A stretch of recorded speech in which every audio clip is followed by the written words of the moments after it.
তিনিচুকীয়াৰ সাংবাদিক এগৰাকী জ্যেষ্ঠ সাংবাদিক লালন চাহনী ডাঙৰীয়াক এখন সংবাদ কেন্দ্ৰক কেন্দ্ৰ কৰি তেখেতলোকে কিছু মুছলমান মিয়া লোকে ঘেৰি লৈ মাৰপিট কৰিবলৈ লোৱা কাণ্ডক মৰাণসাত সন্থাই তীব্ৰ গৰিহণা প্ৰদান কৰিছিল। এগৰাকী সাংবাদিকক এনেধৰণে মাৰপিট কৰা কাণ্ড কেতিয়াও এইটো কেতিয়াও উচিত হোৱা নাই। মিয়া মুছলমান লোকসকলে তেখেতলোকে অবৈধভাৱে কিছুমান দখল কৰি তেখেতলোকে ইয়াত বাসস্থান বাস কৰিছে। তেখেতলোকে য'তে ত'তে মাদ্ৰাছা স্কুলৰ নামত তেখেতলোকে যি কৰিছে ব্যৱসায় বাণিজ্য কৰিছে। এই ব্যৱসায় বাণিজ্য কৰাৰ লগতে তেখেতলোকে য'তে ত'তে আপোনালোকে জানে যে হিন্দু ধৰ্মত বা অসমত বাস কৰা কোনো ধৰ্মতে তেখেতলোকে যেনেদৰে আমাৰ প্ৰচাৰ কৰে এনেকুৱা ধৰণকে প্ৰচাৰ কোনো অসমৰ ভাৰতৰ কোনো ধৰ্মত তেনেকুৱা নাই।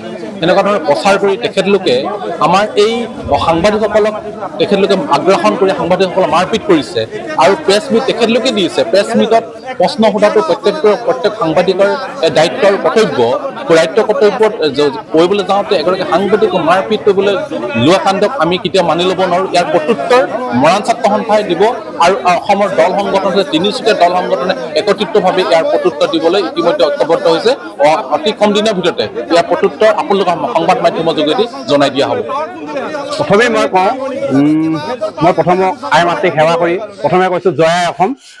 ছেকেণ্ড কথাটো হ'ল আমাৰ যি সাংবাদিক এজন নিৰ্ভীক ব্যক্তি, তেখেতে যিকোনো অনুষ্ঠানত যিকোনো প্ৰতিষ্ঠানত গৈ তেখেতে এটা শুদ্ধ উত্তৰ উলিওৱাটো সাংবাদিকৰ কৰ্তব্য বুলি মই ভাবোঁ। কিয়নো তেখেতলোকে ৰাইজৰ হকে কাম কৰে, জাতিৰ হকে কাম কৰে, মাটিৰ হকে কাম কৰে। তেখেতলোকে এজন সম্পূৰ্ণ নিৰপেক্ষ ব্যক্তি। সেই ব্যক্তিক যদি দুষ্টিকাৰী তথা যি আজি আক্ৰমণ কৰিব গৈছিল সেই আক্ৰমণক প্ৰথমে আমি ধিক্কাৰ দিছোঁ। তেখেতলোকক আমি হুকিয়াই দিছোঁ যাতে সাংবাদিকসকলক যাতে কোনো দিনাই তেখেতলোকে হাত তুলিবলৈ চেষ্টা নকৰে। যদি হাত তোলে সদৌ অসম মটক যুৱ ছাত্ৰ পৰিষদে তেখেতলোকক তীব্ৰভাৱে তেখেতলোকক মানে প্ৰক্ৰিয়াৰে ধিক্কাৰ দিছোঁ আৰু ব্যৱস্থা ল'বলৈ প্ৰশাসনক অনুৰোধ জনাম। লগতে আৰু ক'ব বিচাৰোঁ, জাতি হকে যদি মান মাতি যাব বিচাৰিছোঁ, যদি তেখেতলোকে এইখিনি কথা কৈ আমাৰ জাতিটোক যদি অসমীয়া জাতিক যদি তেখেতলোকে হেয় প্ৰতিপন্ন কৰিব বিচাৰে, আমি সদায় এই সংগ্ৰাম আগবঢ়াই লৈ যাম আৰু সংগ্ৰাম কৰিমেই। জাতিৰ হকে কৰিম, মাটিৰ হকে কৰিম। ধন্যবাদ। জয় আই অসম।